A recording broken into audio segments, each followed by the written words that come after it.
Hello बच्चों, आपका फिर से स्वागत है फिजिक्स वाला प्लेटफॉर्म पर। मैं सर्वेश कुमार दीक्षित आज आपके लिए लेके आया हूं क्या, आइसोमेरिज्म का बचा हुआ पार्ट और हाइड्रोकार्बन। देखो यार, सबसे पहले हम लोग आइसोमेरिज्म के बचे हुए पार्ट पर फोकस करेंगे। तो आइसोमेरिज्म में कौन सा पार्ट बचा है? Conformational isomerism.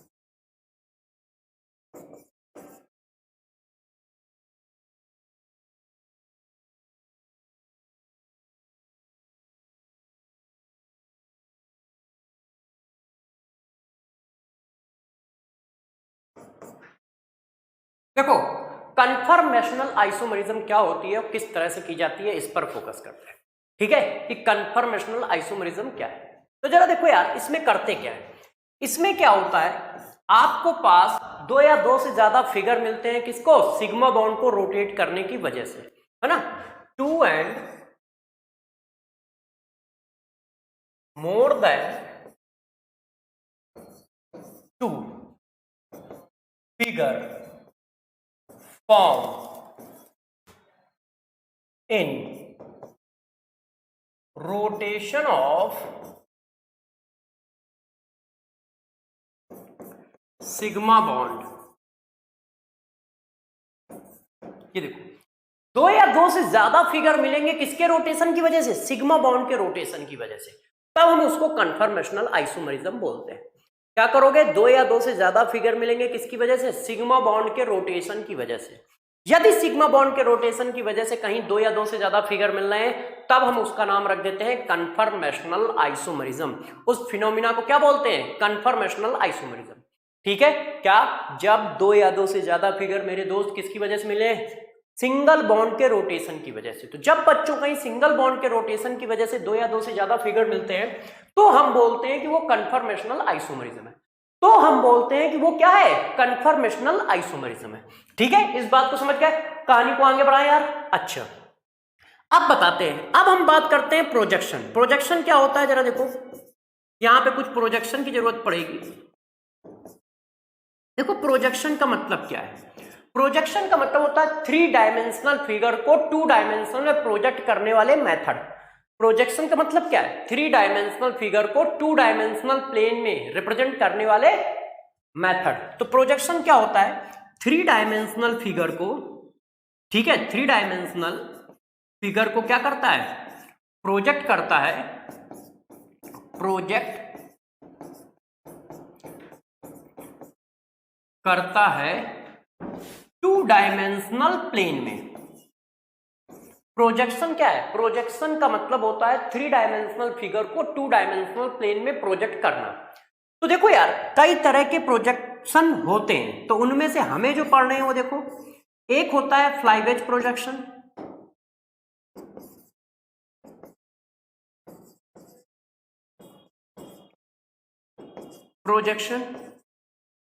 ठीक है। एक होता है क्या? फिशर प्रोजेक्शन,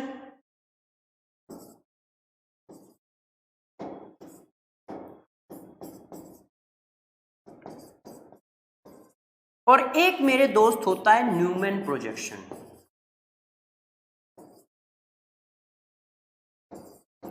अब एक एक करके इन तीनों को पहले हम पढ़ेंगे कि तीनों प्रोजेक्शन क्या है।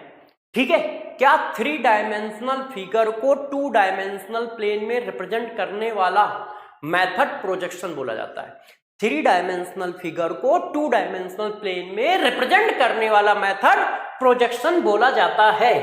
अब ये कैसे काम करता है, एक एक करके इस पर डिस्कशन कर लेते हैं। देखिए प्यारे बच्चों, पहला ए पार्ट,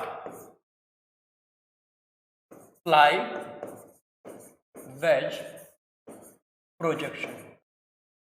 ये प्रोजेक्शन क्या होता है, जरा देखो। इसमें क्या कहा जाता है?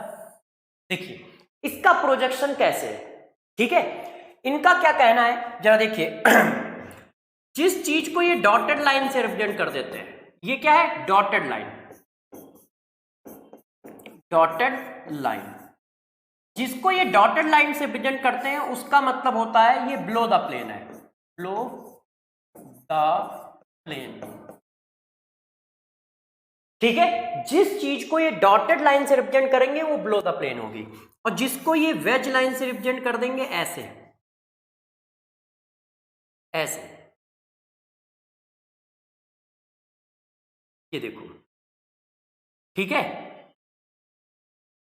तो वो क्या हो जाएगा, वो मेरे दोस्त हो जाएगा क्या, ये देखो वेज लाइन, उसको बोल दिया जाएगा ये अबव द प्लेन है, अबव द प्लेन है। जरा देखिए, बची हुई कार्बन की वैलेंसी कितनी होती है, 4। एक वैलेंसी क्या हो गई बिलो द प्लेन, एक वैलेंसी क्या हो गई अबव द प्लेन, बची हुई 2 वैलेंसी, जिनको हम लोग सॉलिड लाइन से रिप्रेजेंट कर देंगे। ये सॉलिड लाइन है, जिनको सॉलिड लाइन से रिप्रेजेंट कर देंगे वो क्या होती है, ऑन द प्लेन होती है, ऑन द प्लेन। ये देखो 3 तरह का रिप्रेजेंटेशन इन्होंने बताया है। 3 तरह का रिप्रेजेंटेशन समझे, पहला पॉइंट, दूसरा पॉइंट और तीसरा पॉइंट। क्या बताया गया, जिस लाइन को हम डॉटेड से रिप्रेजेंट करेंगे इसका मतलब वो एटम बोर्ड के पीछे है, जिस लाइन को वेज से रिप्रेजेंट करेंगे वो एटम बोर्ड के आगे है, और जिसको सॉलिड लाइन से रिप्रेजेंट करेंगे वो बोर्ड पर है, वो बोर्ड पर है।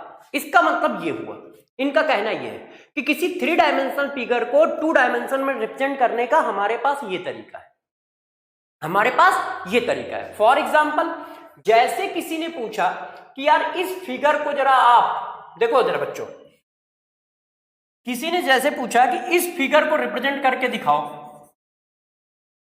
ये एक फिगर है, इस फिगर का मतलब क्या हुआ, जरा देखो मैं लिख देता हूं CH3, तो ये क्या हुआ CH3 CH ClOH। अब पूछा गया इस फिगर को ये 3 डायमेंशनल फिगर है, इसको 2 डायमेंशनल में रिप्रेजेंट करके दिखाइए। तो वो देखो कैसे दिखाते हैं, उनका क्या कहना है। जैसे ये कार्बन हो गया, ठीक है, देखते जाइएगा, ये H हो गया, ये CH3 हो गया, ये बच्चों मैंने क्या कर दिया ऐसे, और ये मैंने कर दिया ऐसे, क्योंकि कार्बन टेट्राहेड्रल होता है ना, तो थोड़ा सा टेट्राहेड्रल दिखाने के लिए मैंने ऐसे बना दिया। ये देखो, अब इस चीज को देखकर आपको क्या समझ में आता है, यदि इस फिगर को देखकर मैं पूछूं तो आपको क्या समझ में आता है, कि इस फिगर को देखकर आपको क्या बात समझ में आएगी, जो अभी पढ़ाया गया है उसके हिसाब से समझते हो ये क्या है।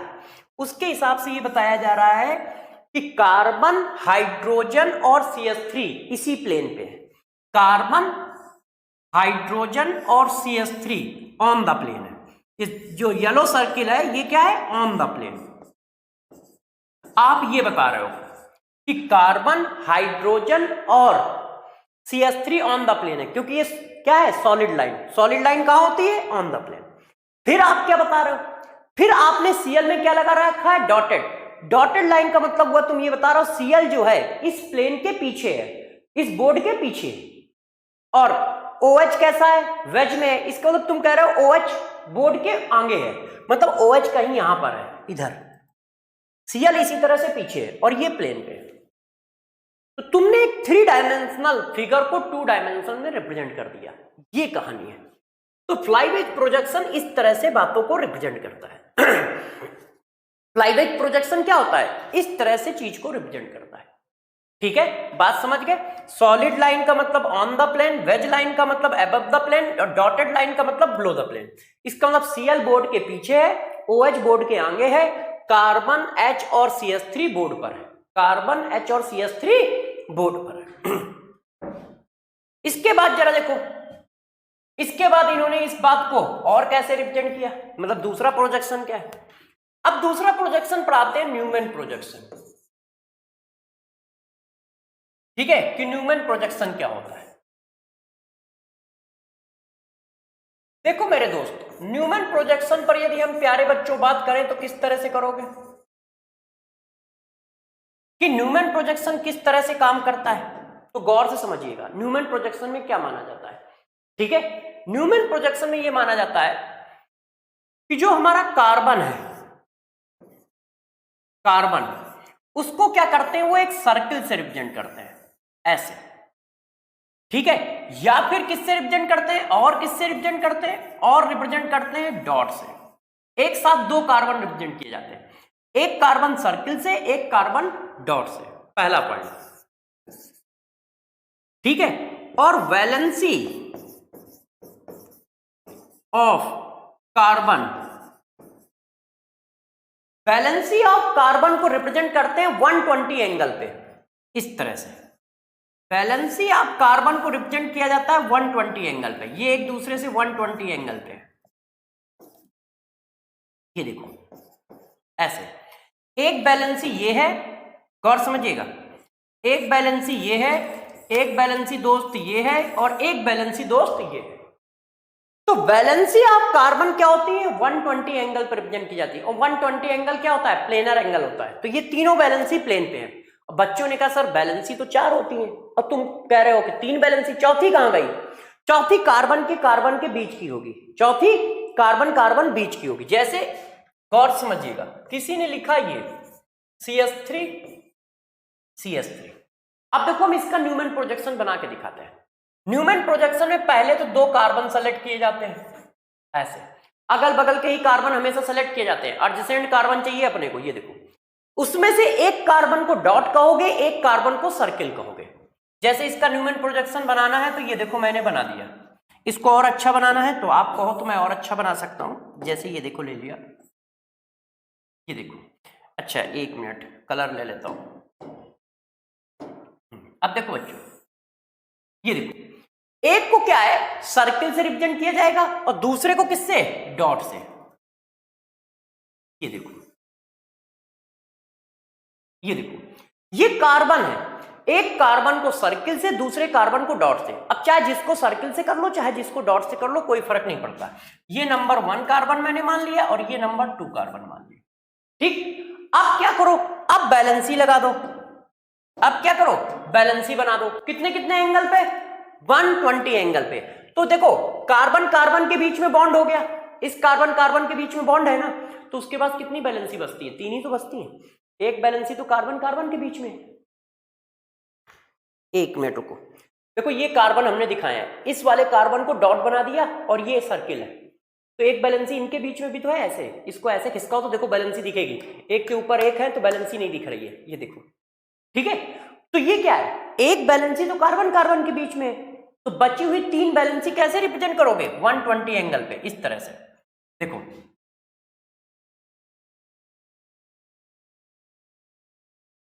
ये देखो, इसकी 3 बैलेंसी हो गई कि नहीं हो गई। अब 3 बैलेंसी इसकी रिप्रेजेंट करो, इसकी।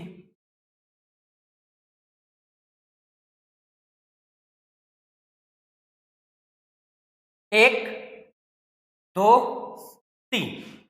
3 बैलेंसी इसकी, 3 बैलेंसी इसकी, ये देखो ऐसे। और ये बैलेंसी एक दूसरे के जस्ट पीछे होती हैं, ऐसे। देखो ये आपको पैरेलल दिख रही है, ये ऐसे। अब देखो एक दिख रही होगी, दूसरी नहीं दिख रही है कोई एक दिख रही होगी, ये आगे वाली दिख रही होगी, ये वाली नहीं दिख रही है, ऐसे। अब यार नहीं दिख रही है तो लोगों को कैसे पता चलेगा कि यहां पर एक बैलेंसी और भी है इसके पीछे, तो हम लोग उसको ऐसे रिप्रेजेंट कर देते हैं, थोड़ा अलग दिखाकर। रियलिटी में ये एक दूसरे के पीछे है, ऐसे।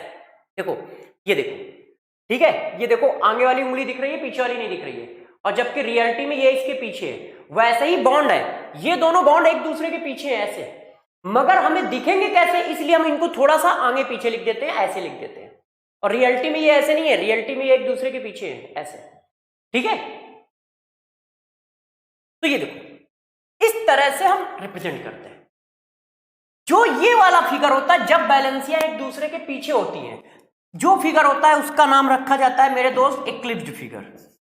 उसका नाम क्या रखा जाता है, एक्लिप्स्ड फिगर, ठीक है। ये देखो ऐसे। अब हम क्या करते हैं, अब हम इसको 60-60 एंगल पे घुमाते हैं, 60-60 एंगल पे घुमाते हैं। कोई एक को फिक्स रखकर दूसरे को घुमाते हैं, एक को फिक्स रखकर क्या करते हैं, दूसरे को घुमाते हैं। जैसे इसको फिक्स रखा, इसको घुमाया, ऐसे। तो एक को फिक्स रखकर जब आप दूसरे को घुमाओगे तो देखो क्या आएगा, इस बात को डिस्कस करते हैं। ये देखो एक को फिक्स रख के हम दूसरे को घुमा रहे हैं, तो एक को फिक्स रख के आप जब दूसरे को घुमाते हो तो कुछ ऐसा आता है, ये देखिए।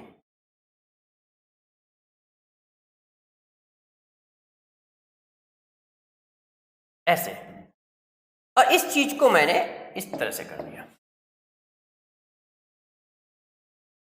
ये देखो तो जब हम एक को फिक्स रख के एक को घुमाते हैं तो कुछ ऐसा फिगर हमारे हाथ में लगता है। कौन सा फिगर है, किसको घुमाया है, जिसको आप मान लो आप देखोगे तो पीछे वाले को रोटेट किया है, ये वाले को, इसको रोटेट किया है।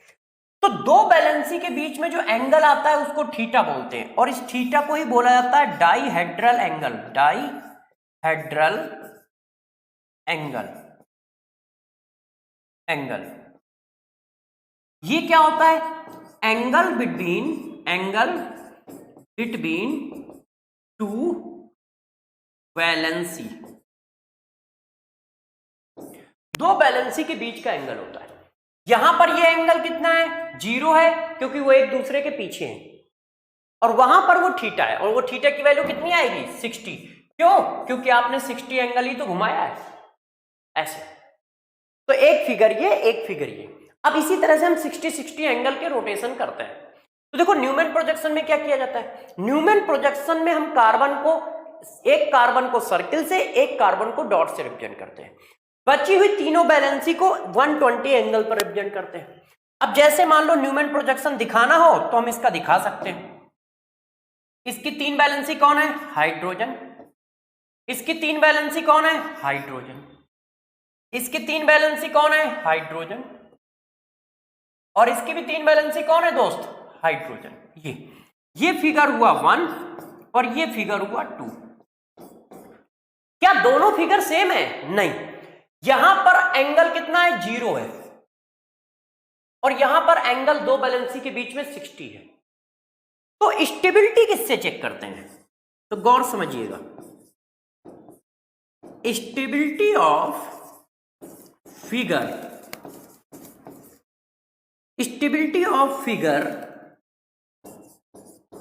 check by steric hindrance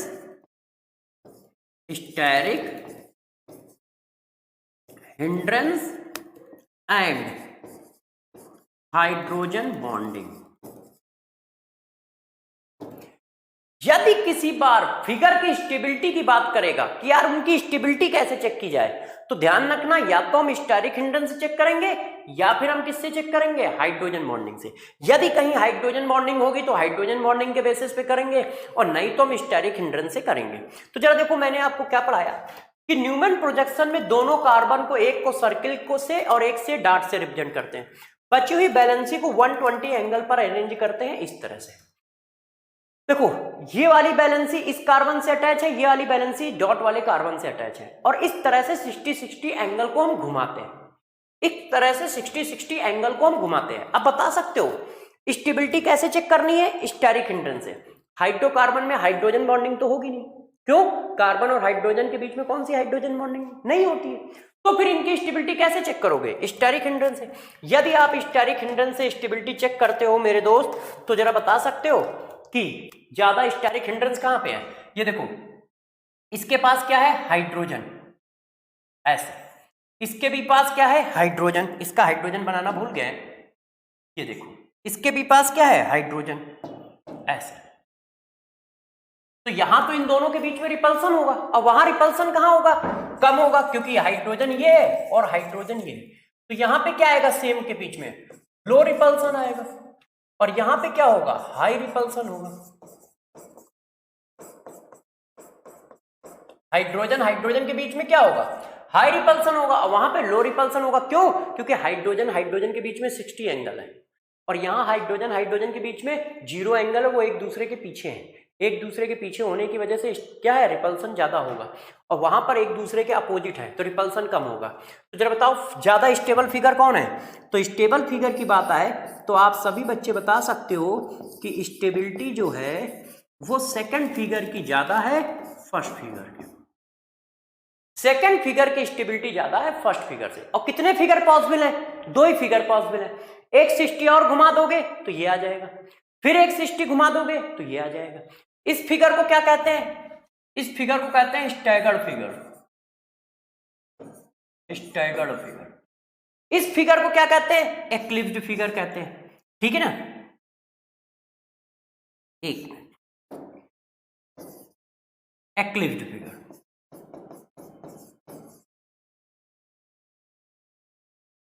इसको एक्लिप्स, उसको स्टैगर्ड। इसका मतलब आप ये कह रहे हो कि स्टैगर्ड फिगर जो होता है वो ज्यादा स्टेबल है किसके? एक्लिप्स्ड फिगर के। किसके? एक्लिप्स्ड फिगर के। किसके केस में? किसके केस में दोस्त? एथेन के केस में। किसके केस में दोस्त? एथेन के केस में। ये देखो है। अब कहानी को थोड़ा और आगे बढ़ा लेते हैं।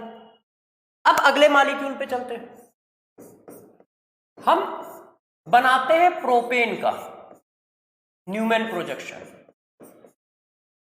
किसका बनाते हैं? प्रोपेन का न्यूमैन प्रोजेक्शन बनाते हैं। तो प्रोपेन का न्यूमैन प्रोजेक्शन कैसे बनाया जाएगा? न्यूमैन प्रोजेक्शन बनाने का रूल क्या है? पहले आप क्या चेक करोगे? पहले आप ये चेक करोगे कि दो कार्बन कौन से सेलेक्ट करें। तो कोई भी दो सेलेक्ट कर लो। ये 1 कह दिया, ये 2 कह दिया। अब एक को आप डॉटेड से दिखाओगे और एक को दोस्त किससे दिखाओगे?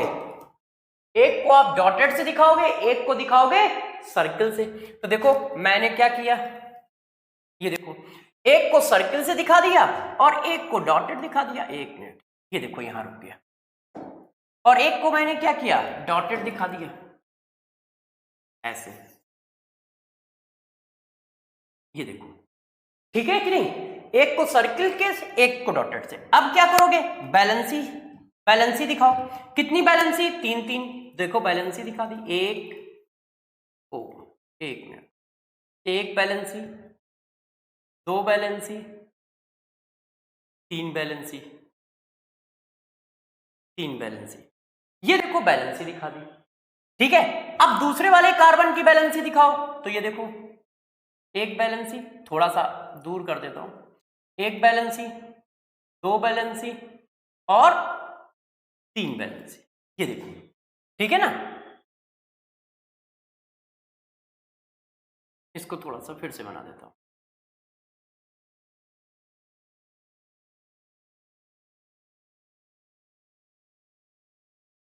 चलिए कोई बात नहीं। अब इतनी बात समझ में आ गई। अब जरा देखो, पहला नंबर कार्बन मैंने इसको कहा है, पहला नंबर कार्बन इसको कहा है, दूसरा नंबर कार्बन इसको कहा है। तो पहले नंबर कार्बन से क्या अटैच है? 2 H अटैच है, एक CH3 अटैच है। भाई ये जो है CH3 है, ये पहले नंबर कार्बन से तो अटैच है। तो पहला नंबर कार्बन ये वाला है, तो मैंने इसके साथ साथ क्या अटैच है? H अटैच है, एक H अटैच है और एक क्या अटैच है? CH3। दूसरे वाले नंबर कार्बन पे क्या अटैच है? 3 H, H, H और H। ये फिगर बना पहला। अब नेक्स्ट नंबर का फिगर बनाइए। तो नेक्स्ट नंबर का फिगर क्या होता है? 60 एंगल के रोटेशन से आता है। 60 एंगल का रोटेशन या तो आप क्लॉकवाइज घुमाते चले जाओ या आप एंटी क्लॉकवाइज घुमाते चले जाओ, कोई फर्क नहीं पड़ता है। तो हम क्लॉकवाइज घुमा लेते हैं। तो जैसे ही दोस्त आपने क्लॉकवाइज घुमाया तो देखो क्या आएगा। हमने ये क्लॉकवाइज घुमा लिया ऐसे, ठीक है। अब आप बैलेंसी लगा दो जल्दी से सबकी। तो देखो सबकी हम बैलेंसी लगा देते हैं। 1 2 1 मिनट, एक ये बैलेंसी लगा दी, ठीक है। फिर ये बैलेंसी लगा दी।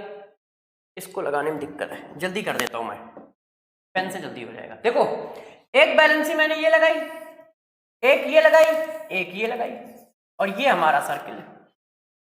किसी एक को घुमाना है तो मैंने डॉट वाले को फिक्स रखा है। ये H है, ये H है और ये CH3 है। डॉट वाले को फिक्स रखा है, इसको घुमा दिया है। ये यहां आ गया, ये यहां आ गया, ये यहां।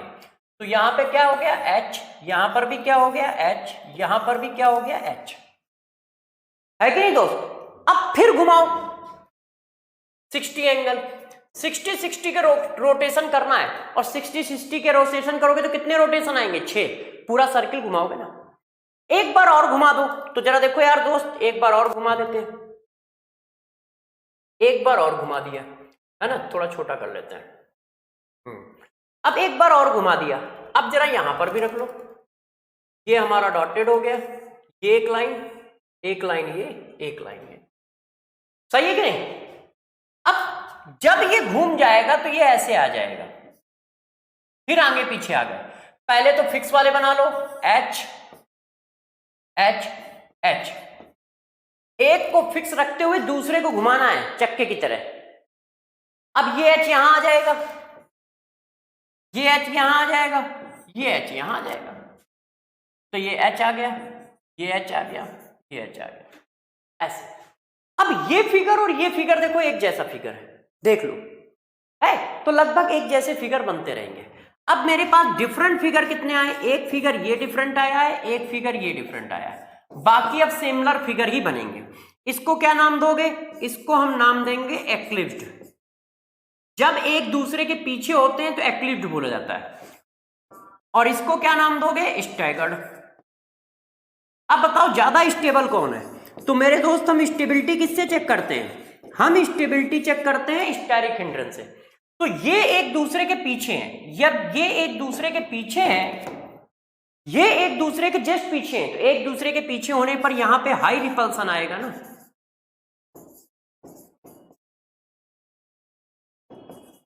और यहां पर ये एक दूसरे के पीछे नहीं है, 60 एंगल पे है, तो ये लो रिपल्सन आएगा,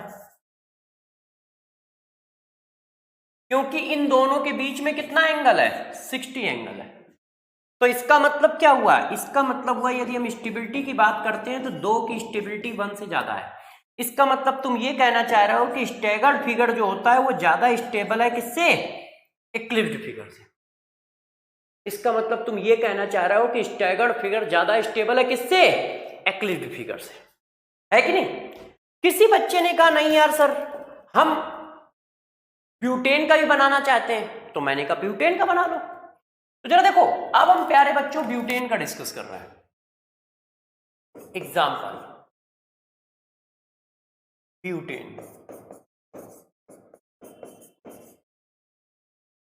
ये देखो अब न्यूमैन प्रोजेक्शन बनाओ, इनमें एक को 1 कह दो और एक को 2 कह दो, ऐसे। अब बनाना चालू कर दो। तो देखो बच्चों ये हमारे पास आया ऐसे, इस 1 वाले पे के पास क्या है, 2 हाइड्रोजन है, एक CH3 है। 1 वाले से क्या अटैच है, 2 हाइड्रोजन और एक CH3, ऐसे।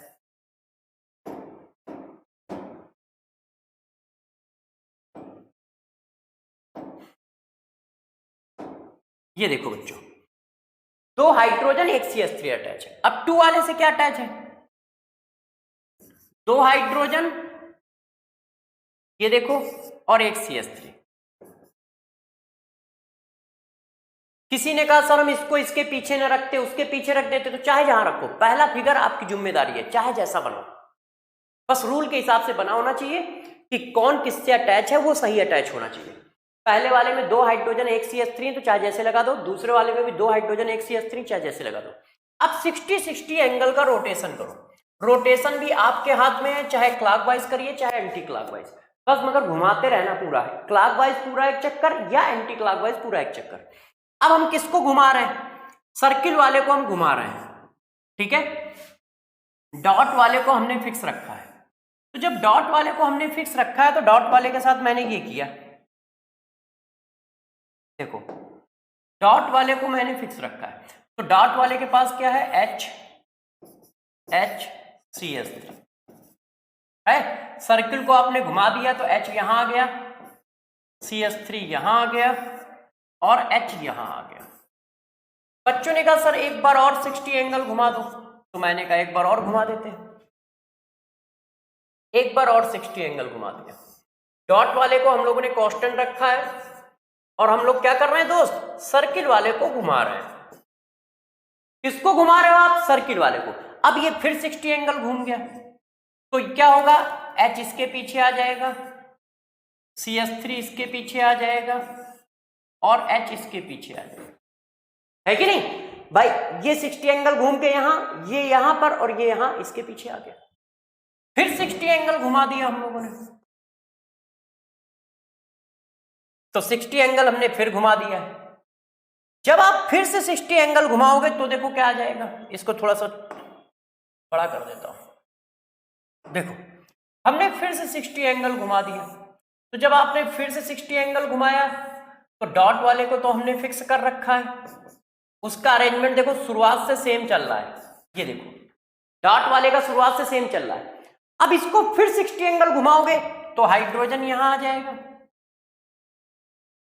CH3 यहां पे आ जाएगा और H यहां आ जाएगा। फिर 60 एंगल घुमा दो। 60 एंगल क्यों घुमा रहे हैं? क्योंकि पूरा एक चक्कर में क्या होता है 360 होता है, और 360 में कितने 60 आएंगे 6, तो 4 घुमा चुके हो, एक और घुमा दो। ये देखो एक और घुमा दिया। डॉट वाले को फिक्स रखा बच्चों हम लोगों ने, और सर्किल वाले को घुमाया है। तो सर्किल वाला घूमेगा तो ये H इसके पीछे आ जाएगा, CH3 उसके पीछे आ जाएगा और H इसके पीछे आ जाएगा। ऐसे जब इसको एक बार और घुमाओगे तो पहला फिगर मिल जाएगा। चेक कर लो, अभी नहीं मिलेगा, एक और घुमाना पड़ेगा।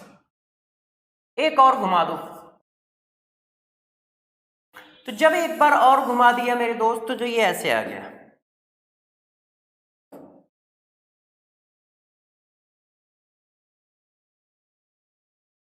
डॉट वाले को फिक्स रखा है, जैसे था वैसे है, उसको घुमा दिया है तो CH3 यहां आ गया भाई, ऐसे घूमेगा, H यहां आ गया, H यहां आ गया, ऐसे घूम गया,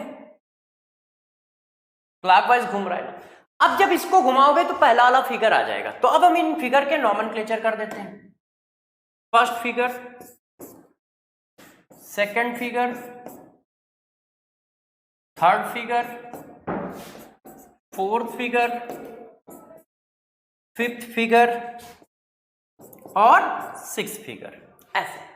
अब इनकी स्टेबिलिटी बतानी है, तो जरा बताओ इनकी स्टेबिलिटी कैसे बताएं? तो स्टेबिलिटी के लिए क्या हाइड्रोजन बॉन्डिंग होगी इसमें? नहीं। तो जब मेरे दोस्त हाइड्रोजन बॉन्डिंग नहीं होगी तो स्टेबिलिटी कैसे निकालोगे? स्टेरिक हिंड्रेंस से। सबसे ज्यादा स्टेरिक हिंड्रेंस कब आएगा? जब बल्कि ग्रुप एक दूसरे से पीछे हो, तब क्या होगा? हाईएस्ट स्टेरिक हिंड्रेंस होगा, हाईएस्ट रिपल्सन होगा। ये देखो, अब जब बल्कि ग्रुप अलग अलग होंगे तो रिपल्सन होगा, मगर हाई रिपल्सन होगा, हाईएस्ट नहीं होगा, हाई रिपल्सन होगा।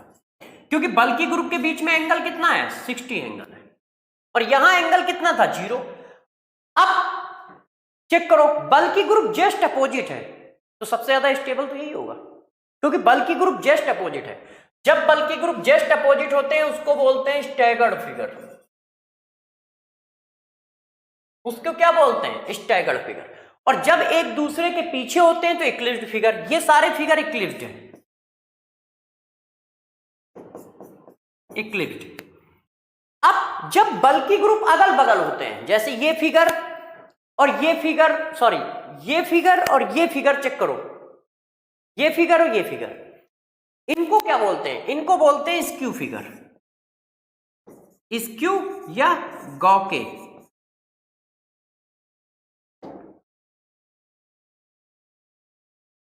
GAUGE, गॉके। तो देखो ये फिगर हमारे हैं, मेनली स्क्यू फिगर बोलते हैं तो स्क्यू लिख देता हूं। तो जरा देखो ये फिगर है, अब गौर से मेरी बात समझना। जब बल्कि ग्रुप जस्ट अपोजिट होंगे तो स्टैगर्ड, जब बल्कि ग्रुप एक दूसरे के पीछे होते हैं तो ये भी स्टैगर्ड इक्लिप्स्ड फिगर है, ये भी इक्लिप्स्ड फिगर है, ये भी इक्लिप्स्ड फिगर है। और जब वो बल्कि ग्रुप एक दूसरे के एडजेसेंट पे होते हैं तो उनको बोला जाता है स्क्यू फिगर। अब आप स्टेबिलिटी बताओ। तो सबसे ज्यादा स्टेबल ये होगा क्योंकि बल्कि ग्रुप एक दूसरे के क्या है? जस्ट पीछे हैं, 180 पे है। बल्कि ग्रुप एक दूसरे से सबसे दूर है, तो जब बल्कि ग्रुप एक दूसरे से सबसे दूर होंगे तो स्टेरिक हिंड्रेंस सबसे कम होगा, और स्टेरिक हिंड्रेंस कम है तो स्टेबिलिटी ज्यादा है क्योंकि रिपल्सन कम है। सबसे लो रिपल्सन यहाँ है। इसके बाद रिपल्सन किसमें है? इसमें और इसमें। क्यों? इसमें कितना एंगल है? 60 एंगल है, इनके बीच में 60 एंगल, इनके बीच में 60 एंगल, ये दोनों तो एक दूसरे के जस्ट पीछे हैं। तो 60 एंगल वाले कौन से फिगर हैं? 2 और फिगर नंबर 6, ये दोनों की स्टेबिलिटी सेम है। चेक कर लो, देखो ये बल्कि ग्रुप के बीच में 60 एंगल, बल्कि ग्रुप के बीच में 60 एंगल, सेम फिगर है। इसके बाद स्टेबिलिटी किसकी आएगी? ये सब इक्लिप्स्ड फिगर है, इन सब की स्टेबिलिटी सबसे कम है, मगर इनमें बल्कि ग्रुप एक दूसरे के जस्ट पीछे है। इन सब फिगर में देखो बल्कि ग्रुप एक दूसरे के पीछे नहीं है। CH3 के पीछे हाइड्रोजन है, CH3 के पीछे हाइड्रोजन है, हाइड्रोजन के पीछे हाइड्रोजन है, मगर यहां क्या है? CH3 के पीछे CH3 है, तो सबसे ज्यादा अनस्टेबल तो पहला फिगर है। अब बाकी फिगर नंबर 3 और फिगर नंबर 5 सेम है, चेक करो, अच्छे से चेक करिएगा। CH3 के पीछे H, CH3 के पीछे H, H के पीछे H, CH3 के पीछे H, CH3 के पीछे H, H के पीछे H, तो 3 और 5th नंबर फिगर सेम है, तो स्टेबिलिटी भी सेम होगी। तो इनकी स्टेबिलिटी का ऑर्डर क्या आया, और स्टेबिलिटी ज्यादा तो पोटेंशियल एनर्जी कम। स्टेबिलिटी यदि किसी की ज्यादा है तो पोटेंशियल एनर्जी कम होगी, ध्यान रखिएगा। कभी कभी पोटेंशियल एनर्जी का डायग्राम दे देते हैं, पोटेंशियल एनर्जी कम, तो स्टेबिलिटी निकाल के उससे पोटेंशियल एनर्जी लगा लेना। स्टेबिलिटी ज्यादा है तो पोटेंशियल एनर्जी कम। तो आप न्यूमैन प्रोजेक्शन बनाना सीखे ना। हमें क्या करना है, एक फिगर बनाना है, पहला फिगर आपके हाथ में जो मन है वो बना लो। बस हमेशा ध्यान रखना 1 2 जो मानोगे अर्जसेंट को मानोगे। नंबर 1 नंबर 2 दोनों क्या होंगे, एक दूसरे के अर्जसेंट पे होंगे ऐसे, और फिर उनको रोटेट कराते चले जाओ 60-60 एंगल के। 6 फिगर जरूर बनाओगे। अब उन 6 फिगर में जिसमें सबसे ज्यादा रिपल्सन है वो सबसे कम स्टेबल है, और जिसमें सबसे कम रिपल्सन है वो सबसे ज्यादा स्टेबल है, ठीक है। और जब बल्कि ग्रुप एक दूसरे के अपोजिट होते हैं तो स्टैगर्ड बोलते हैं, और जब बल्कि ग्रुप एक दूसरे के अर्जसेंट पे होते हैं तो स्क्यू फिगर बोलते हैं, और अपोजिट होते हैं जस्ट पैरेलल होते हैं तो इक्लिप्स्ड फिगर बोलते हैं। कर लोगे दोस्त। अब कहानी को और आगे बढ़ाते हैं स्टेबिलिटी के बेसिस पे। अब आपको देते हैं एक नोट समझो। यदि कहीं पर कोई ऐसी सिचुएशन हो, गौर समझिए, यदि कहीं पर कोई ऐसी सिचुएशन हो हाइड्रोजन से अटैच, मतलब FON, इनसे अटैच हाइड्रोजन है ऐसे,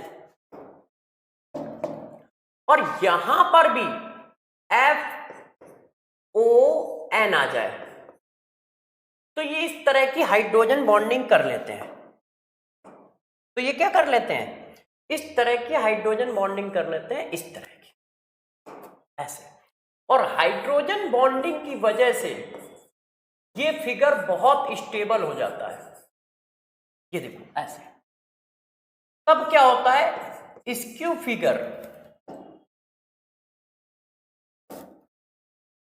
figure is more stable then staggered figure. तो जो हमारा स्क्यू फिगर होता है वो स्टैगर्ड फिगर से भी ज्यादा स्टेबल हो जाता है ऐसे, due to hydrogen bonding. For example, due to hydrogen bonding, जैसे इथाइलिन ग्लाइकॉल है। अब हमसे पूछा जा रहा है इथाइलिन ग्लाइकॉल का कौन सा फिगर ज्यादा स्टेबल है। इसको 1 मानोगे, इसको 2 मानोगे, इसके 3 फिगर बना दिए गए। हो सकता है वो फिगर बना के दे, और हो सकता है वो कहें कि आप बनाओ। ये देखो पहला फिगर ये बना लिया मैंने ऐसे। भाई वे 1 तो 2 वैलेंसी पे हाइड्रोजन है, 1 वैलेंसी OH है, 2 वैलेंसी हाइड्रोजन है, 1 वैलेंसी OH है। तो ये कौन सा फिगर है, स्टैगर्ड फिगर है। बल्कि ग्रुप क्या है, एक दूसरे के जस्ट अपोजिट है। अब इस फिगर को ले लो, ये क्या है। तो जब मेरे दोस्त तुम इस फिगर पे पहुंचोगे तो ये फिगर हमारा स्क्यू फिगर हो गया। ये देखो ये है स्क्यू फिगर, बल्कि ग्रुप एक दूसरे के अर्जसेंट पे, और फिर ये हमारा आ गया क्या, eclipsed figure, OH H H, ठीक है, OH H और H। ये देखो इसको क्या नाम देते हो, इसको नाम दिया जाता है इक्लिप्स्ड फिगर ऐसे। अब पूछा जा रहा बताओ सबसे ज्यादा स्टेबल फिगर कौन सा है।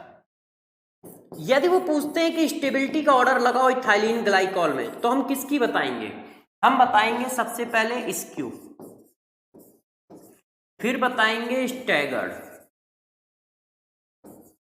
फिर मेरे दोस्त बताएंगे इक्लिप्स्ड ऐसा क्यों बताएंगे? ऐसा इसलिए बताएंगे क्योंकि इसमें क्या होगा, इसमें हो जाएगी हाइड्रोजन बॉन्डिंग। ऐसे हाइड्रोजन बॉन्डिंग की वजह से ये स्टेबल हो जाएगा इस तरह से। तो ध्यान रखिएगा, जब कहीं पर इस तरह की सिचुएशन मिल जाए, ऑक्सीजन FON से अटैच हो, बगल में भी FON आ जाए, तो उसका स्क्यू फिगर उसके स्टैगर्ड फिगर से ज्यादा स्टेबल होगा।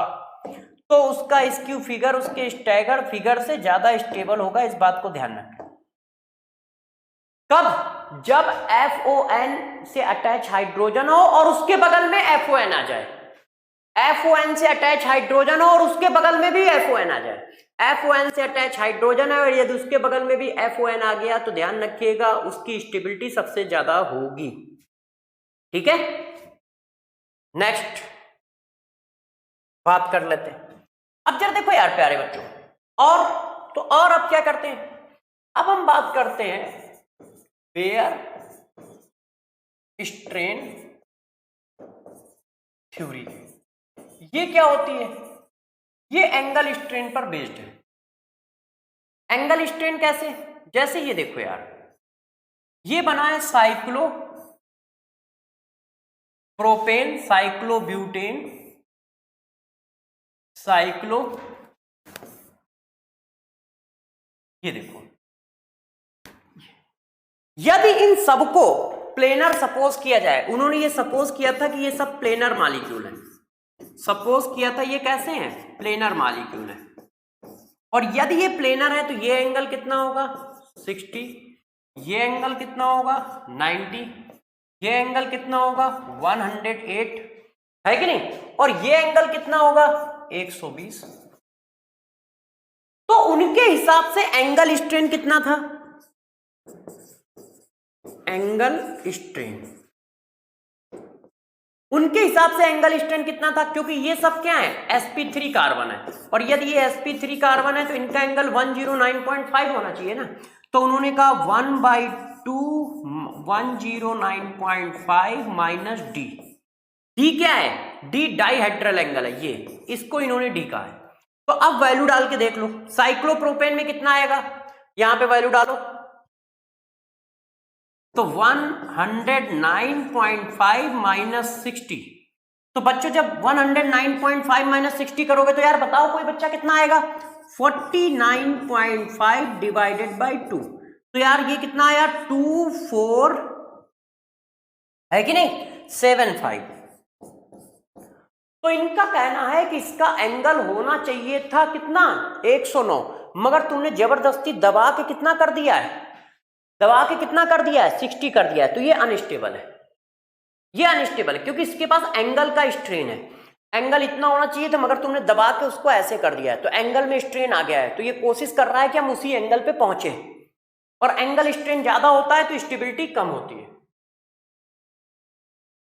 स्टेबिलिटी जो है वो एंगल स्ट्रेन के इनवर्सली प्रोपोर्शनल है। ये बेयर थ्योरी है, ध्यान रखना, बेयर ने ऐसा कहा था, उन्होंने ये सपोज किया है कि ये सब प्लेनर है, रियलिटी में ये प्लेनर होता है, ये सब प्लेनर नहीं होते हैं, मगर उनकी थ्योरी जब थी तो वो ये सपोज करके थी।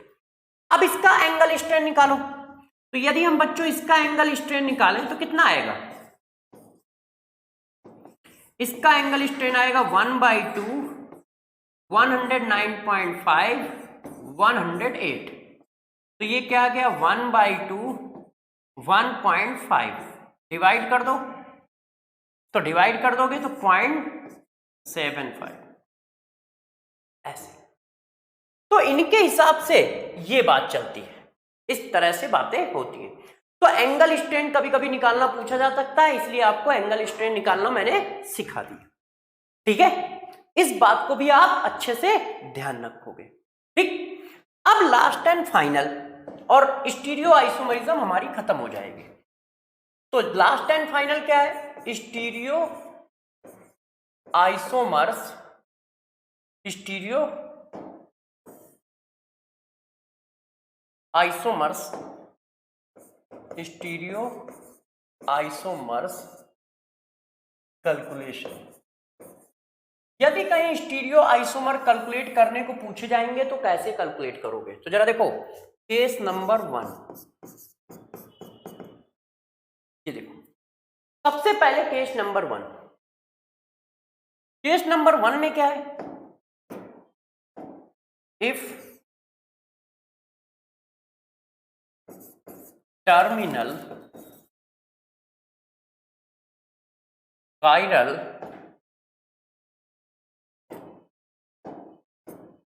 देखो if terminal chiral carbon is unsymmetrical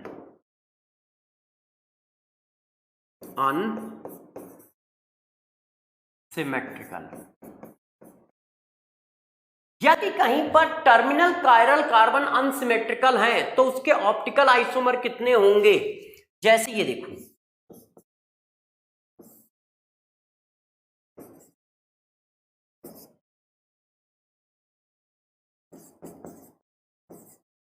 ये टर्मिनल कायरल कार्बन है और ये टर्मिनल कायरल कार्बन है, दो ही है तो दोनों ही टर्मिनल है।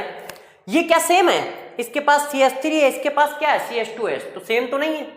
तो स्टीरियो आइसोमर कितने होंगे? तो टोटल ऑप्टिकल एक्टिव आइसोमर्स जो होंगे 2 की पावर n होंगे, वेयर n क्या होगा? Number of chiral carbon. Where n क्या होगा? Number of chiral carbon. ठीक है। अब केस नंबर 2, इसको जरा समझो। If terminal chiral carbon is symmetrical, या फिर molecule having plane of symmetry, molecule के पास प्लेन ऑफ सिमेट्री है, तब क्या होगा? ऐसी सिचुएशन में दो केस।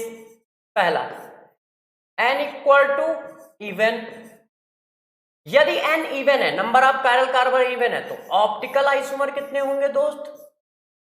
ऑप्टिकल आइसोमर होंगे 2 की पावर n माइनस 1। मीजो कितने होंगे? मीजो आइसोमर्स कितने होंगे?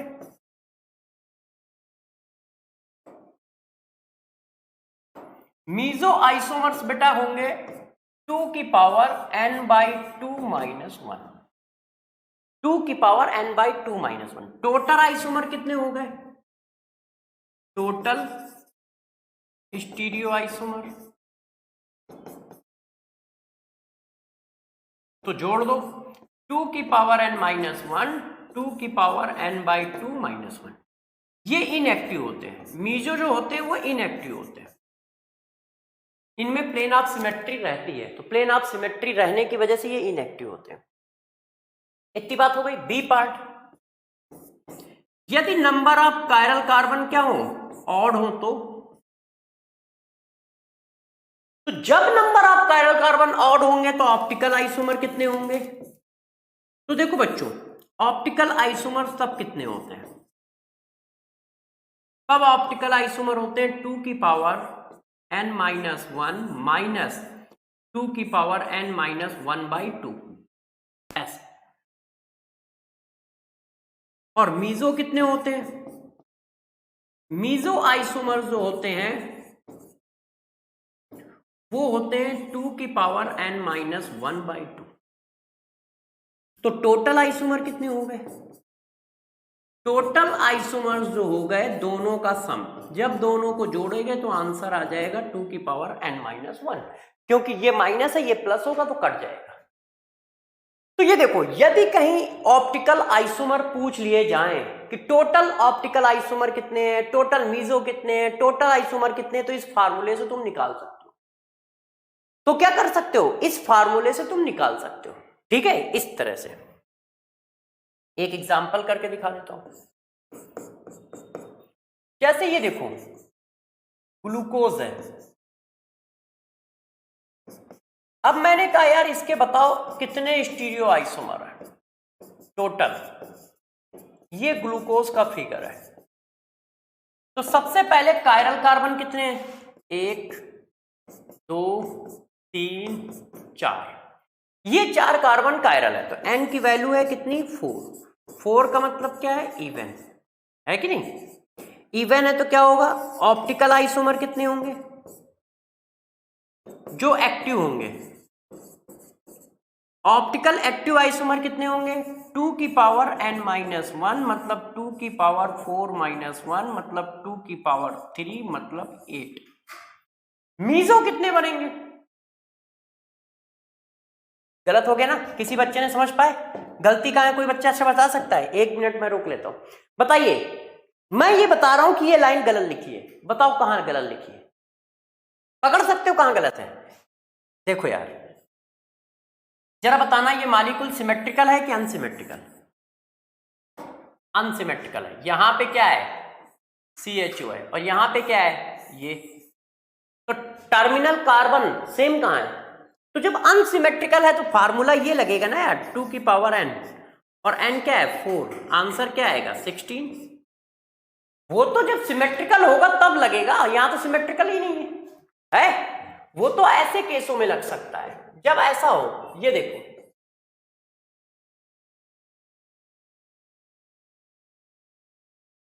ये देखो मेरे दोस्त,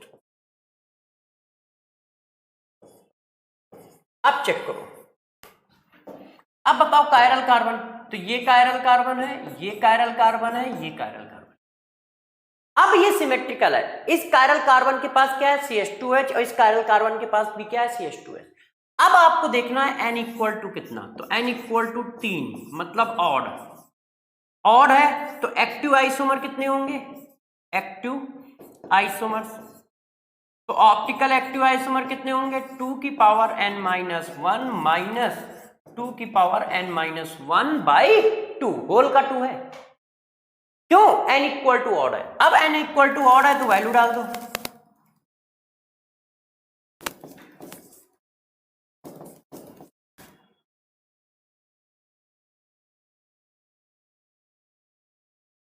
ये देखो बच्चों, तब हमारा आंसर कैसे आएगा, ऐसे। मीजो कितने हैं, तो मीजो आइसोमर्स बेटा कितने होंगे, फार्मूला लगा दिया, 2 की पावर n माइनस 1 बाई 2, तो 2 की पावर n माइनस 1 बाई 2 करोगे तो 2, टोटल, टोटल स्टीरियो आइसोमर।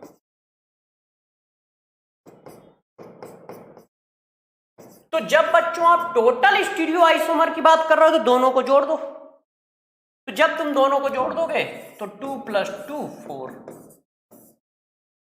है कि नहीं, 2 + 2 4, या टोटल आइसोमर का फार्मूला लगा दो, 2 की पावर n माइनस 1, दोनों आंसर से नहीं आएंगे। तो हम क्वेश्चनों को इस तरह से कर रहे होंगे। ये हमने बच्चों क्या खत्म कर लिया है, ये स्टीरियो आइसोमरिज्म और सारा आइसोमरिज्म खत्म कर लिया। अब हम किसकी बात करने जा रहे हैं, अब हम स्टार्ट करने जा रहे हैं हाइड्रोकार्बन। अब हमारी हेडिंग है हाइड्रोकार्बन। अब चल देखो दोस्त, हाइड्रोकार्बन में सबसे पहले हम किसको करेंगे, तो यार हाइड्रोकार्बन में सबसे पहले करेंगे एल्केन को स्टार्ट। एल्केन में सबसे पहले क्या करोगे, सबसे पहले करोगे MOP, method of preparation. Method of preparation number 1 किससे करना पसंद करोगे, मेथड ऑफ प्रिपरेशन नंबर 1 हम करेंगे ग्रिग्नार्ड रेजेंट से।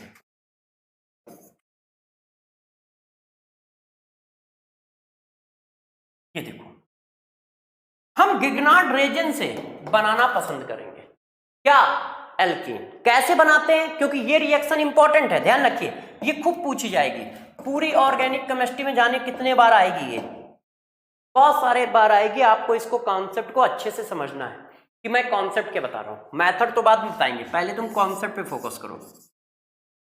कि कॉन्सेप्ट क्या है। तो जरा देखो कॉन्सेप्ट क्या है। जैसे ये RX है, इस पर मैंने मैग्नीशियम डाला in presence of ether. Ether की प्रेजेंस में क्यों डालना है? क्योंकि Mg क्या है? मेटल है। मेटल जो होते हैं वो वाटर से रिएक्शन कर जाते हैं, स्ट्रॉन्ग मेटल। यदि हम सॉल्वेंट वाटर लेंगे तो Mg क्या करेगा? वाटर से रिएक्शन कर जाएगा, और जबकि Mg की रिएक्शन हमें करानी किससे है? RX है। तो ये बन जाता है RMgX। RMgX को ही कहा जाता है GR, मतलब गिग्नार्ड रेजेंट। पहले तो मैंने RMgX बनाना सिखाया, अब इसके कॉन्सेप्ट पे चलते हैं। देखो RMgX कुछ ऐसा होता है, ये बॉन्ड जो होता है हाईली पोलर होता है। इलेक्ट्रॉन, सॉरी उल्टे इलेक्ट्रॉन चले गए हैं। इलेक्ट्रॉन जो होते हैं इस ओर खिंच जाते हैं, क्योंकि मेटल इलेक्ट्रॉन डोनेट करता है, जिसकी वजह से ये हाईली पोलर बॉन्ड होता है। ये बॉन्ड कैसा होता है? हाईली पोलर होता है, हाईली पोलर होता है।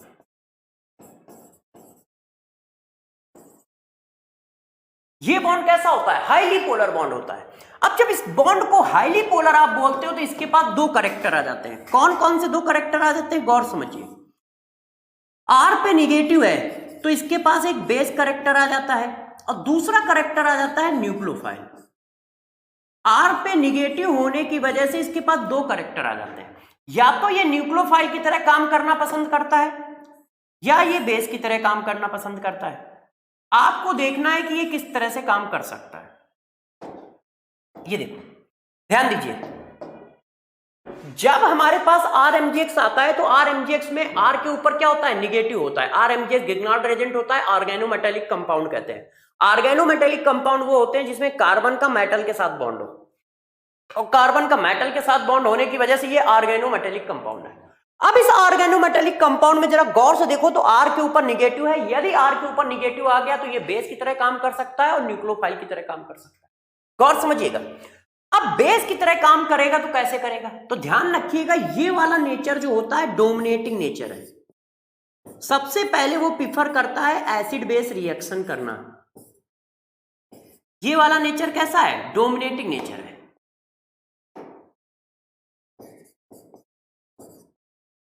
उसकी कोशिश होती है कि एसिड बेस रिएक्शन वो सबसे पहले करे। यदि कहीं एसिड बेस रिएक्शन हो जाएगी तो फिर वो क्या कर देगा? प्रोटॉन गेन कर लेगा। डोमिनेटिंग नेचर ये। जब एसिडिक कंडीशन नहीं मिलेगी तब ये वाला नेचर पे वो आएगा, नहीं तो ये इस नेचर पे कभी नहीं आएगा। अब बात आती है एसिडिक कंडीशन मिलेगी कब उसको। तो गौर से अब मेरी बात को समझें और कॉन्सेप्ट को अप्लाई करना सीखें। देखो, यदि कहीं पर एसिडिक कंडीशन मिल गई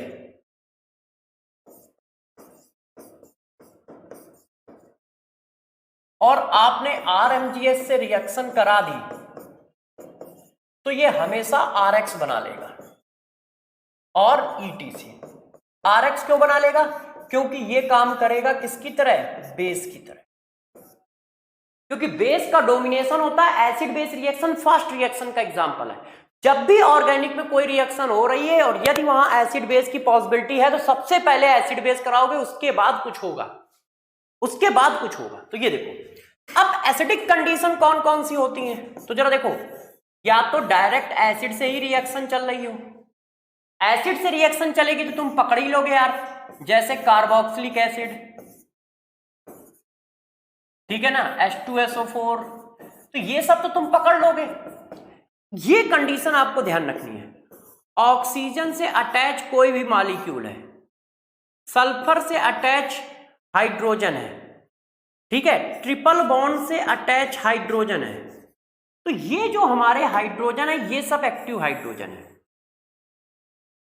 ये सब हाइड्रोजन कैसे हैं? एक्टिव हाइड्रोजन है। ध्यान रखिए,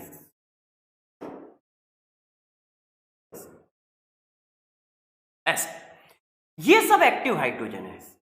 इनको हम बोलते हैं एक्टिव हाइड्रोजन। एक्टिव हाइड्रोजन का मतलब क्या है? पानी में डालने पर आयोनाइजेशन नहीं करेंगे मगर स्ट्रॉन्ग बेस से रिएक्शन कर जाएंगे। वाटर में आयोनाइजेशन नहीं करते हैं but react with strong base. ये देखो, पानी में डालने पर आयोनाइजेशन नहीं करेंगे मगर स्ट्रॉन्ग बेस से रिएक्शन कर जाएंगे, वो सब एक्टिव हाइड्रोजन वाले कंपाउंड बोले जाते हैं। तो जरा गौर से समझिएगा, जब एसिडिक कंडीशन की रिएक्शन RMgX से कराई जाएगी तो हमेशा ये बनेगा, ये ऐसा। और ऐसा क्यों होगा? क्योंकि acid base reaction fast reaction का एग्जांपल। अब बच्चों की प्रॉब्लम है कि वो एसिड बेस पकड़ेंगे कैसे। एसिड पकड़ना तो आपको बचपन से आता है, मगर एसिडिक कंडीशन कैसे पकड़ोगे? तो ये देखो, ऑक्सीजन से अटैच हाइड्रोजन, सल्फर से अटैच हाइड्रोजन और ट्रिपल बॉन्ड से अटैच हाइड्रोजन, ये सब एक्टिव हाइड्रोजन है और ये सब एसिड की तरह बिहेव करेंगे जब स्ट्रॉन्ग बेस रिएक्शन में पार्टिसिपेट कर रहा होगा। फॉर एग्जाम्पल, अब हम आपको इसको करके दिखाते हैं, जैसे आपके पास थोड़ा सा आइडिया है। जैसे किसी ने क्या किया, गौर से देखिएगा, किसी ने क्या किया, एस्टिक एसिड लिया ऐसे, और एस्टिक एसिड की रिएक्शन CH3MgBr से करा दी। तो अब क्या बनना चाहिए? तो जरा बताओ, क्या इसके पास एसिडिक हाइड्रोजन है? हाँ, यदि एसिडिक हाइड्रोजन है तो सबसे पहले एसिड बेस रिएक्शन होगी। एसिड बेस रिएक्शन एक फास्ट रिएक्शन का एग्जांपल है। तो ये मेरे दोस्त बेस हो गया और ये मेरे दोस्त एसिड हो गया। तो एसिड बेस रिएक्शन हुई तो क्या बना? एसिड बेस रिएक्शन हुई तो हमारे पास मीथेन बना ऐसे, और क्या बना? ये बना ऐसे। ठीक है, आप चाहें तो वहां Br लगा सकते हैं, मैंने X लगा दिया है तो आप Br लगा लीजिएगा। अब इसी तरह की रिएक्शन किसी ने इससे करा दी, फिनॉल से।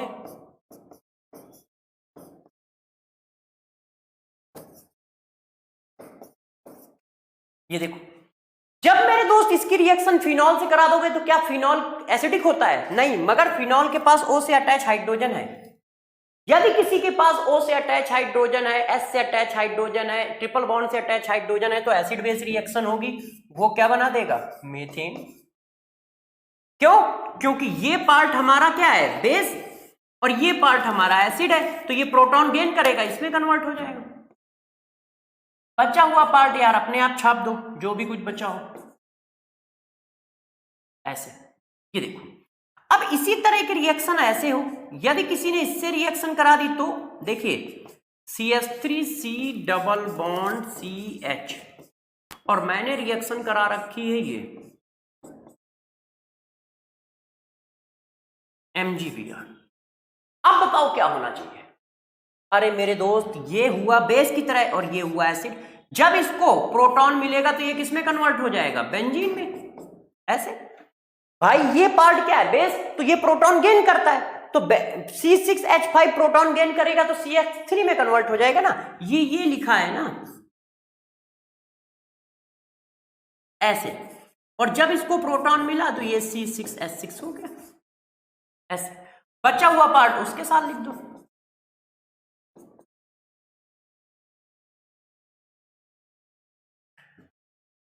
ठीक है कि नहीं? समझ पा रहे हो ना मेरे दोस्तों, प्यारे बच्चों? बात को समझ में आ रहा है? ठीक है ना? अच्छे से समझ रहे हो बेटा? ठीक है बच्चों, कहानी को आगे बढ़ाएं। तो इस बात को समझ रहे हो, कॉन्सेप्ट समझ लोगे, आप रिएक्शन कर लोगे, मेथड ऑफ प्रिपरेशन खत्म करें RMgX से। अब एक रिएक्शन करो चाहे 1000 रिएक्शन करो, करते रहना यार। ठीक है, कॉन्सेप्ट समझ पाए? कॉन्सेप्ट सिर्फ इतना सा है, देखो, यदि RMgX किसी ऐसे मॉलिक्यूल से रिएक्शन करने जाता है, कॉन्सेप्ट सिर्फ इतना सा है, यदि RMgX किसी ऐसे मॉलिक्यूल से रिएक्शन करने जाता है जो एसिड है या उसके पास एसिडिक हाइड्रोजन है, तो वो हमेशा एसिड बेस रिएक्शन करके हाइड्रोकार्बन बना देगा। वो हमेशा एसिड बेस रिएक्शन करके हाइड्रोकार्बन बना देगा। हर मॉलिक्यूल का तुम्हें नेचर पकड़ना है, बस हर मॉलिक्यूल का तुम्हें क्या पकड़ना है? नेचर पकड़ना है कि उसके पास नेचर कैसा है। तो जैसे RMgX के पास दो ही नेचर है, या तो वो बेस है या वो न्यूक्लियोफाइल है। दोनों के अलावा और वो कुछ नहीं करेगा, कभी भी कुछ नहीं करेगा। या तो वो बेस की तरह बिहेव कर रहा होगा या न्यूक्लियोफाइल। अब तुम्हें पकड़ना है कि बेस कब न्यूक्लियोफाइल। तो यदि एसिडिक कंडीशन कहीं मिल जाए तो ऑलवेज बेस। जब बेसिक कंडीशन नहीं होगी तब वो न्यूक्लियोफाइल की तरह काम करेगा। और बेसिक कंडीशन कब नहीं होगी? यदि मॉलिक्यूल के पास एसिडिक या एक्टिव हाइड्रोजन नहीं है, तब वो न्यूक्लियोफाइल की तरह काम करेगा और न्यूक्लियोफाइल की तरह काम करके रिएक्शन करेगा। ठीक है, बस इतना सा काम होता है आरएमजीएक्स के पास। ऑर्गेनिक बहुत इजी है, ऑर्गेनिक बहुत इजी है। बस हर मॉलिक्यूल के पास 2-3 नेचर होते हैं, हर मॉलिक्यूल के पास 2-3 कंडीशन होती है, वो यदि आपको अच्छे से आती है वही काम करता है। अब आरएमजीएक्स चाहे 1000 रिएक्शन करे, चाहे 2000 करे, चाहे 2 रिएक्शन करे, उसके पास काम इतना ही है। क्या? या तो वो बेस की तरह काम करेगा या न्यूक्लियोफाइल की। तुम्हें क्या करना है, कौन आ रहा है उसको देखना है। अच्छा, जो रिएक्शन करने आ रहा है उसके पास एसिडिक हाइड्रोजन है तो बस एसिड बेस रिएक्शन करा दो। अच्छा, जो रिएक्शन करने आ रहा है उसके पास एसिडिक हाइड्रोजन है ही नहीं तो फिर क्या होगा, न्यूक्लियोफाइल की तरह अटैक करा देना। तब क्या करोगे, न्यूक्लियोफाइल की तरह अटैक कराओगे। कहां न्यूक्लियोफाइल की तरह अटैक करेगा, तो वो पढ़ाया जाएगा आगे आने पर। तो रिएक्शन कर लोगे ना यार, छोड़ दूं अब मैं। अब जरा देखो यार, नेक्स्ट मेथड ऑफ प्रिपरेशन। तो नेक्स्ट मेथड ऑफ प्रिपरेशन कौन सा है, वो कौन सा मेथड है नेक्स्ट मेथड ऑफ प्रिपरेशन? वो है इलेक्ट्रोलिसिस मेथड। वो कौन सा मेथड ऑफ प्रिपरेशन है? Electrolysis method. Electrolysis method. Electrolysis method को ही कोल्बे इलेक्ट्रोलिसिस कहते हैं साइंटिस्ट के नाम पे, कोल्बेज इलेक्ट्रोलिसिस। ये देखो कैसे होता है, एक एक करके समझाते हैं, ठीक है, समझिएगा। देखो यार, हमारे पास ये एसिड है, अब हम इसका सॉल्ट ले लें। क्यों? क्योंकि वीक एसिड की इलेक्ट्रोलिसिस नहीं होगी, आयोनाइजेशन नहीं होगा, तो इलेक्ट्रोलिसिस कैसे करेगा? तो हम इसका सॉल्ट बना लेते हैं, पोटेशियम सॉल्ट बना लिया इस तरह से। ये देखो ऐसे। तो अब क्या आ गया, एसिड का सॉल्ट। कौन सा सॉल्ट? Potassium salt. तो पहली बात आ गई, हम यूज क्या करते हैं? हम यूज करते हैं बेटा potassium salt, potassium salt of carboxylic acid.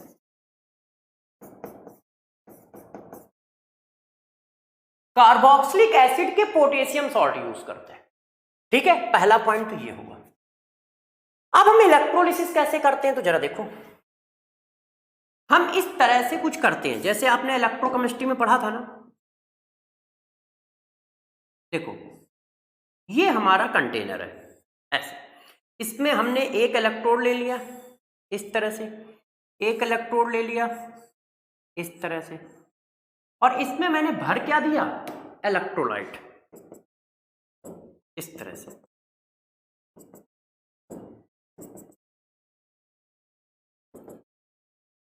ऐसे इलेक्ट्रोलाइट कौन है?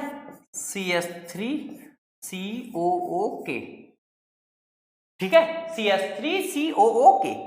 अब इसमें से एक एनोड होता है, एक कैथोड होता है, आप जानते हो भाई, एक में प्लस चार्ज हो गया, एक में माइनस चार्ज हो गया। तो प्लस वाला क्या होता है, एनोड, माइनस वाला क्या होता है, कैथोड। अब इनको मैंने जोड़ दिया गैल्वेनिक वोल्टामीटर से, है कि नहीं? इनको किससे जोड़ दिया, वोल्टामीटर से जोड़ दिया। अब इलेक्ट्रोलिसिस स्टार्ट हुई। तो जरा देखो इलेक्ट्रोलिसिस स्टार्ट होने पर होता क्या है। सबसे पहले जो ये हमारा सॉल्ट है, ये तो जैसे ही पानी में जाएगा, तो पानी में जाते ही ये क्या होता है, ब्रेक हो जाता है इस तरह से, ऐसे इस तरह से। पानी में जाते ही क्या होगा, ये ब्रेक हो जाएगा इस तरह से। अब यार एनोड में क्या होता है मेरे दोस्त, एनोड में सभी बच्चों को पता है ऑक्सीडेशन होता है। तो ऑक्सीडेशन देखो जरा कैसे होता है। ये जो हमारा आयन है, ये कुछ ये काम करता है, ध्यान दीजिएगा, ये आयन कैसे काम करता है। ये क्या करता है, इलेक्ट्रॉन लूज कर देता है इस तरह से, और लॉस ऑफ इलेक्ट्रॉन, ऑक्सीडेशन। जैसे ही इलेक्ट्रॉन लूज करता है तो ऑक्सीडेशन हो जाता है। और ये जो हमारा बना फ्री रेडिकल, ये अपने को स्टेबलाइज करता है, क्योंकि ये हाईली अनस्टेबल है। हाईली अनस्टेबल क्यों है, क्योंकि कार्बन के पास 7 इलेक्ट्रॉन है, टोटल 7 इलेक्ट्रॉन है।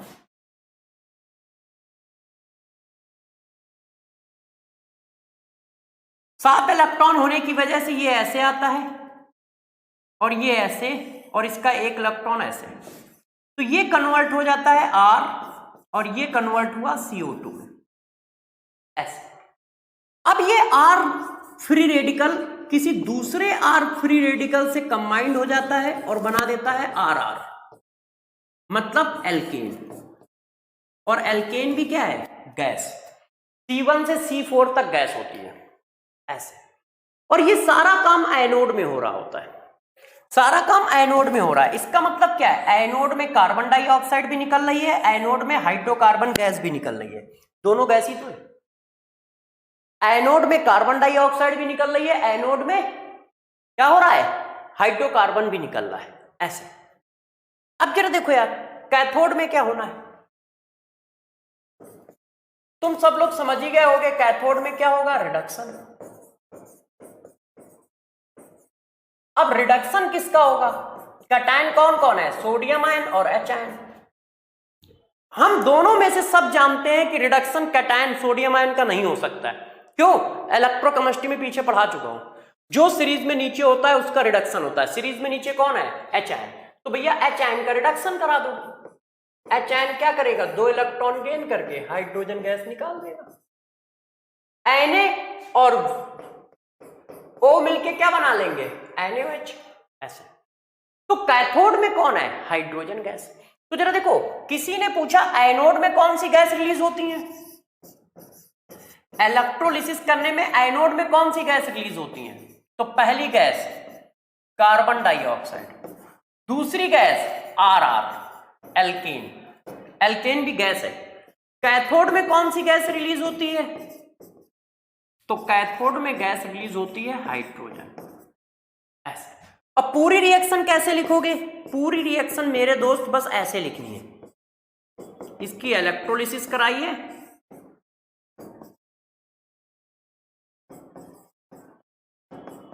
अब जरा समझो, जब आप इलेक्ट्रोलिसिस कराओगे तो बस कुछ ना करना, इसका फ्री रेडिकल बना दो और ऐड कर दो 2 बार। इसी के फ्री रेडिकल को 2 बार लिख दो।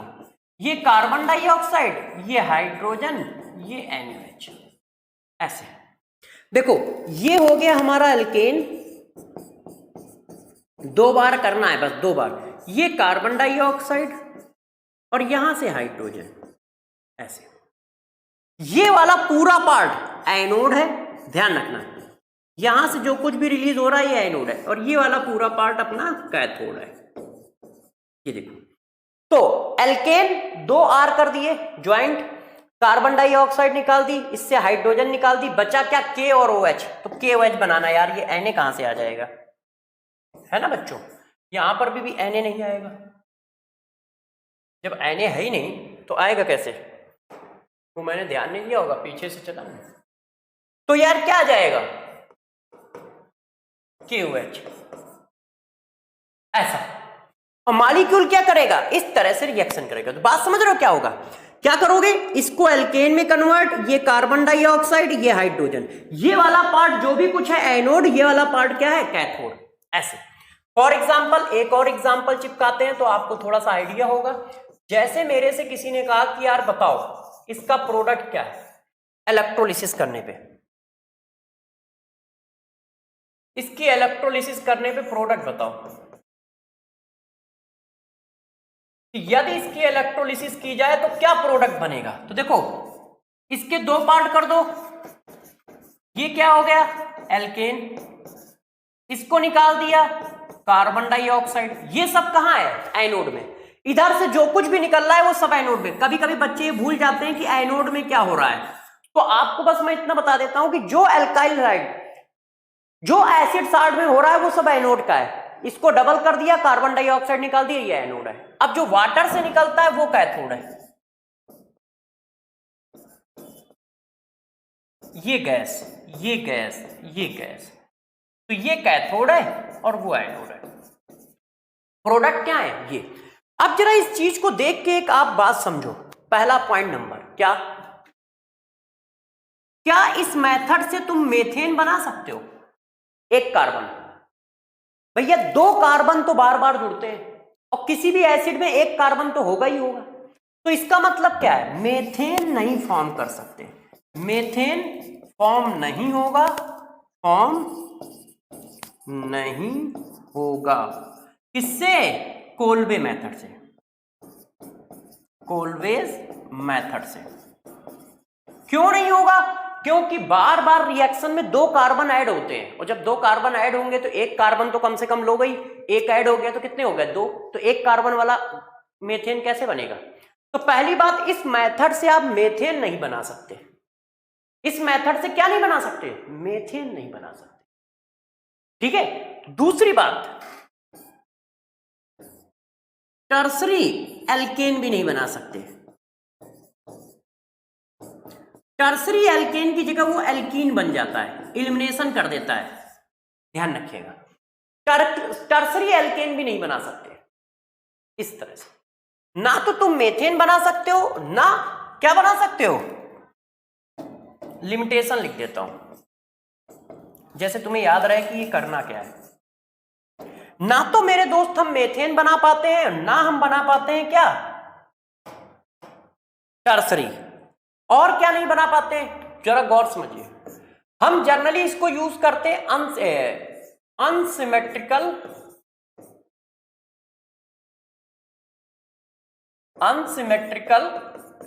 एल्केन भी हम इससे नहीं बना पाते। इससे क्या है, अनसिमेट्रिकल एल्केन भी नहीं बनाया जा सकता है, इससे सिर्फ सिमेट्रिकल एल्केन बनाया जा सकता है। इससे क्या बना सकते हो, सिमेट्रिकल एल्केन। अनसिमेट्रिकल एल्केन बना सकते हैं, अनसिमेट्रिकल एल्केन नहीं बना सकते। मतलब किसी ने कहा कि सर ऐसा कर लो ना, अनसिमेट्रिकल एल्केन आ जाएगा। ये देखो, इनकी इलेक्ट्रोलिसिस कर दो। तो दोस्त दिक्कत ये है कि इससे क्या आया, ये फ्री रेडिकल आया, इससे क्या आया, ये फ्री रेडिकल आया। अब देखो इसमें इफिशियंसी नहीं रह जाती, मिक्सचर आ जाता है। पॉसिबिलिटी क्या है, पॉसिबिलिटी ये है कि ये आपस में ऐड हो जाए। एक मिनट देखो, पॉसिबिलिटी नंबर 1,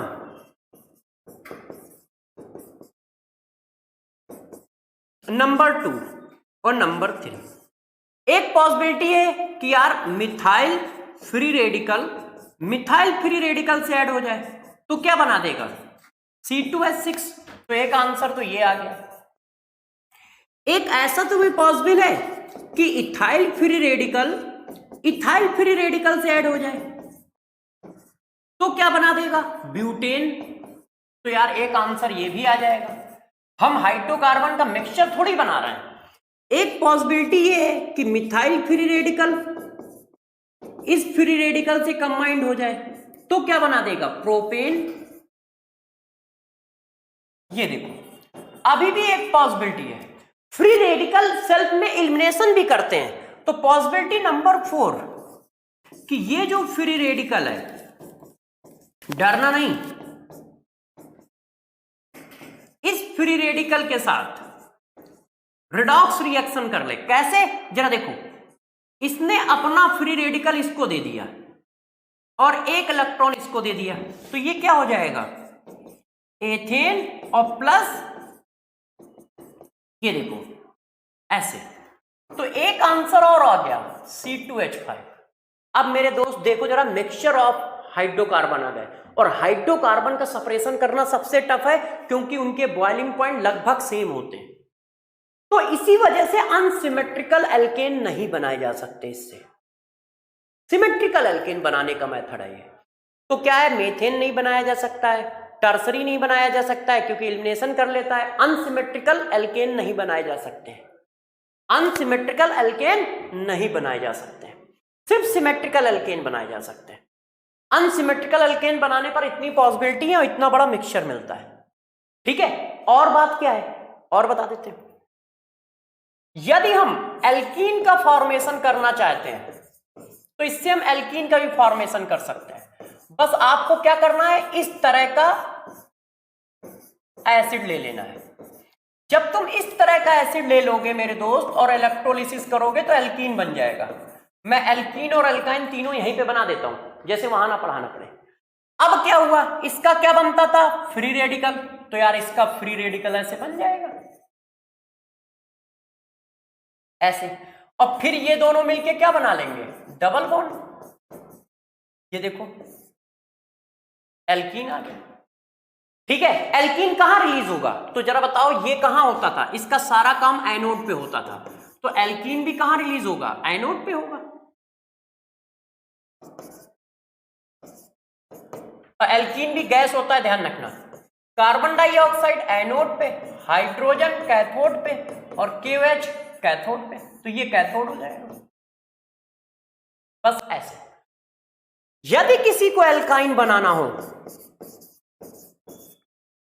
तो यार इनके बीच में एक बॉन्ड और बढ़ा दो, ऐसे। ये देखो, अब इसकी इलेक्ट्रोलिसिस कर दो तो ऐसे फ्री रेडिकल आ जाएगा। ये क्या करेंगे, फिर ट्रिपल बॉन्ड बना लेंगे।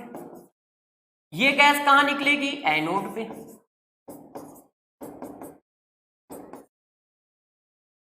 ये देखो, वो कैथोड। ठीक है कि नहीं, इस तरह से फ्री रेडिकल बना। इसका नाम क्या होता है, पोटेशियम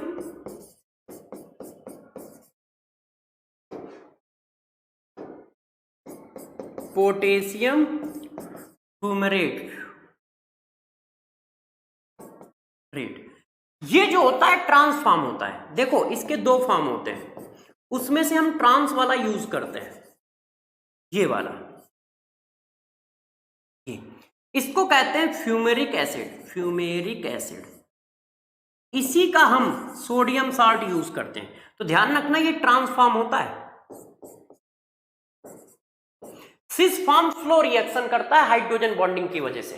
तो कभी कभी पूछते हैं कि इसका नाम क्या है, तो ध्यान रखना पोटेशियम फ्यूमेरेट, ट्रांसफॉर्म ऑफ, ठीक है। और जो सिस फॉर्म होता है वो मैलिक एसिड बोला जाता है, ट्रांसफॉर्म फ्यूमेरिक एसिड बोला जाता है। तो देखो यार, इस मेथड से हम क्या क्या बना सकते हैं, तो यदि अच्छे से ध्यान देखो तो ये मेथड तीनों बनाने के काम में आता है। ये मेथड क्या है, तीनों बनाने के काम में आता है। तो इसलिए हम इस चीज जगह पर लिख सकते हैं, क्या लिख सकते हो, क्या क्या सब कुछ बनेगा, मतलब तीनों बनेंगे। तो एल्केन, एल्कीन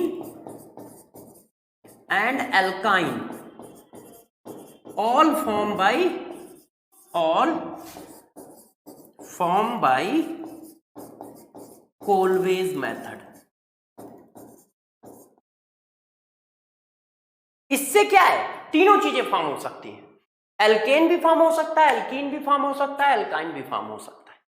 और मेथड कैसे काम करता है, कुछ इस तरह से काम करता है, ये देखो। ठीक है ना, बात समझ पा रहे हो कैसा है, कर लोगे, कोई दिक्कत की बात तो नहीं है। कौन कहां से निकल रहा है समझ गए हो ना। एसिड का सॉल्ट जो होता है वो एनोड है, एसिड का सॉल्ट एनोड, ध्यान रखना। मतलब हाइड्रोकार्बन भी एनोड पे है, कार्बन डाइऑक्साइड भी एनोड पे निकलेगी। ठीक है, आज के लिए हम लोग इसी जगह पे छोड़ दें। तो ध्यान रखिए सभी बच्चे, इस चीज को अच्छे से करके आइएगा, रिवीजन करके आइएगा। हाइड्रोकार्बन की स्टार्टिंग कर दिए, आज हम लोग इसी जगह पे रुकते हैं। नेक्स्ट क्लास में फिर मिलेंगे, तब तक के लिए ऑल द बेस्ट।